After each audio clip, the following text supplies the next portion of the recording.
Magandang araw mga kaibigan.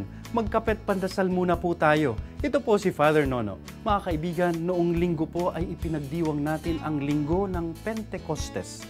Pentecost Sunday na siyang tinaguriang araw ng kapanganakan ng ating simbahan. Kaya't happy birthday po sa ating lahat dahil tayo ay kasapi ng ating simbahan. Alam niyo po mga kaibigan, talagang napakahiwaga at napakatalino ng mga pamamaraan ng Diyos. Madalas marami po tayong mga reklamo sa daigdig na kaloob sa atin ng Diyos.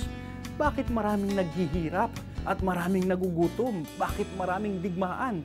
Bakit nga ba maraming may malulubang sakit? At bakit laganap ang katiwalian sa ating lipunan?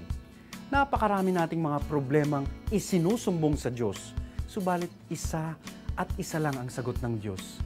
Kaya nyo yan kung matututo lang kayong magbahaginan. Yung mayaman sa mahirap, yung malusog sa may sakit, yung bata sa matanda, at matanda sa bata.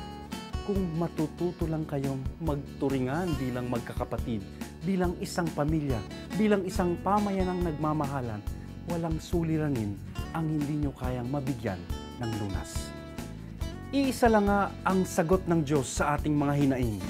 Tinawag ko kayo at binuo bilang isang pamilya, isang pamayanan, isang simbahan. At yun ay sapat na. Amen.